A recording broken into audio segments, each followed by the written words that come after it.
Hey everybody! Ever not sure how much water you should be using when you're painting in watercolors? Today we're going to do some exercises that'll help you figure all of that out. Let's paint.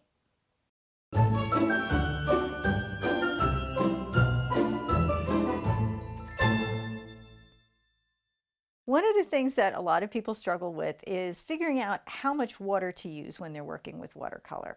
And I think before we even get into how much water you should probably understand what it is that adding the water to it is going to do. Now, it may seem really obvious, but the more water you use, the lighter the paint is going to be. And as you know, in every painting or drawing that you do, you need to have a range of values, all the way from your darkest dark to, with watercolor, the white of the paper.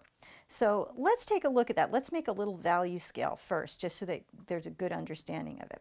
So I'm just going to work with one color, and I'm not using very much water at all, okay? It's mostly paint. And a lot of times people will say, well, how much paint to water? What's the ratio?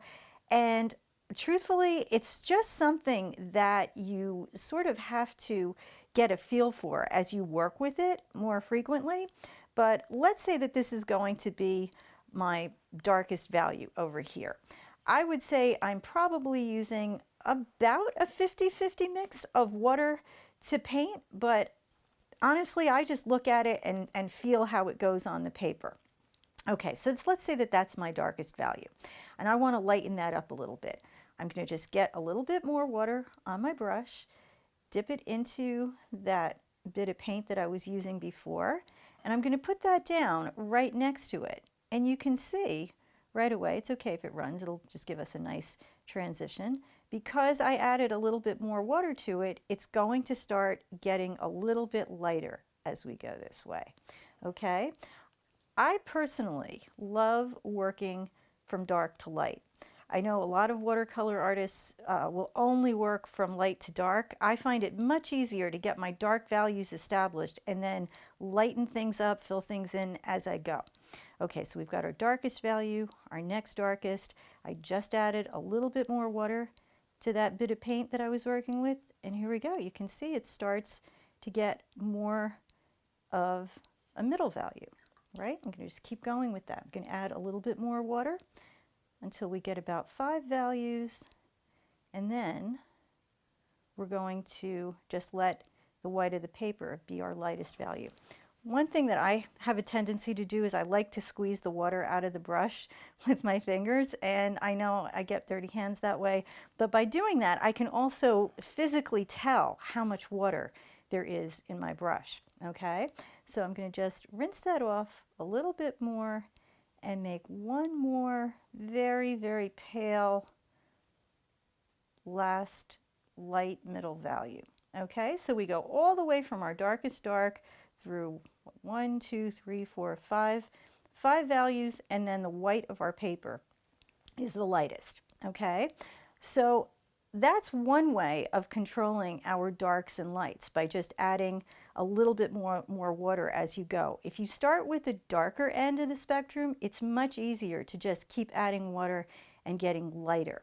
If you've got mostly water and you're just adding paint to it, it's a little bit more difficult to control and to be able to tell exactly how dark or how light something is going to be. So let's put this into practice. As you know, I like to draw simple objects. Let's go with an apple this time. So I'm going to start somewhere in the middle, say like around that range. You can also, if you want to, if you're a little bit nervous about your drawing skills or whatever, you can always start a little bit lighter so that you don't see your outlines, or if you make a mistake, you can always fix it quite easily. And I'm going to just block in a little drawing of an apple. Okay, there we go. So let's say that this side here is going to be our darker side, because remember I said I like to work with my dark. So I'm going to go somewhere, maybe not to the darkest dark, but maybe somewhere in here or over here. And I'm going to start putting in my dark values on that shadow side, and you'll see what happens. Based on the way that I'm holding my brush, I can actually control how dark or how light that transition is. Okay, so if I'm holding my brush straight upright, the paint is going to flow directly to the end, and I'm going to get a slightly darker value. If I hold it on an angle and add a little bit more water to it, I can start to build that transition into that lighter side. Okay, I always like to leave a little bit of some highlights in an area. Let's get a little bit more water on that, and we'll go over to the lightest piece of it and start to block that in. Okay, there we go. So now we've got the shape of it in there. And let's just get rid of a little bit of some of those highlights. Sometimes I oversave my whites, which is okay. It's better to save them rather than have them disappear on you. Okay, so I want to make the left side just a bit darker, and it's still wet. So if I want to get that in so that it blends, I just pop it in there right now.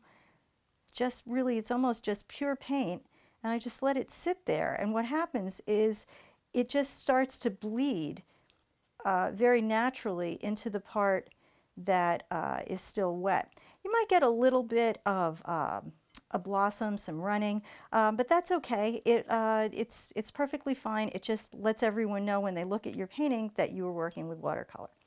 Okay, now I want to get the shadow underneath the apple in there, so I'm going to really get a lot of paint and not too much water on there. Again, maybe about a 50-50 mix where it's closest to the apple itself, and that just ran on me.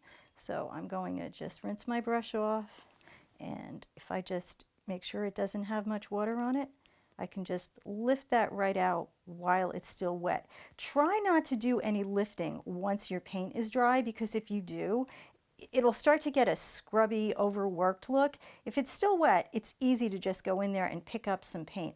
But once it's dry, you're better off to just leave it alone and not worry about it.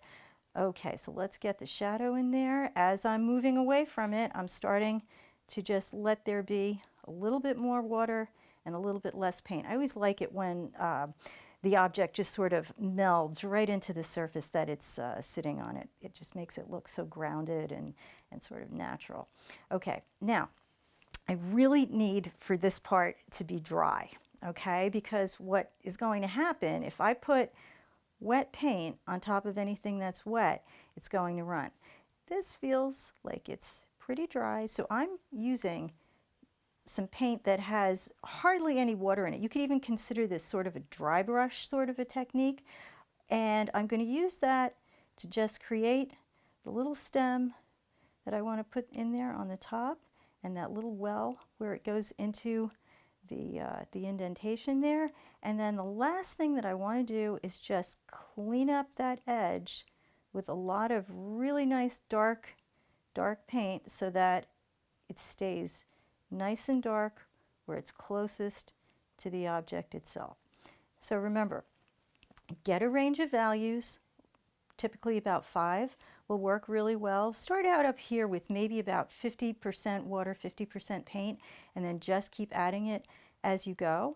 And then as you're painting, if you hold your brush upright, the paint and the water are going to flow directly downward, and you're going to get a darker mark. And if you want to have more of a transition, more of a blend, if you hold it on an angle, it's going to get a nice, soft, gradual transition. And let's just clean up this edge right here, and that's about it. As you can see, there's lots of different effects that you can get with watercolor. Keep experimenting, try different techniques, and before you know it, you'll know exactly how much water to use to get the effect that you want. If you like this video, be sure to like and subscribe, and leave us a comment down below. I'll see you next time.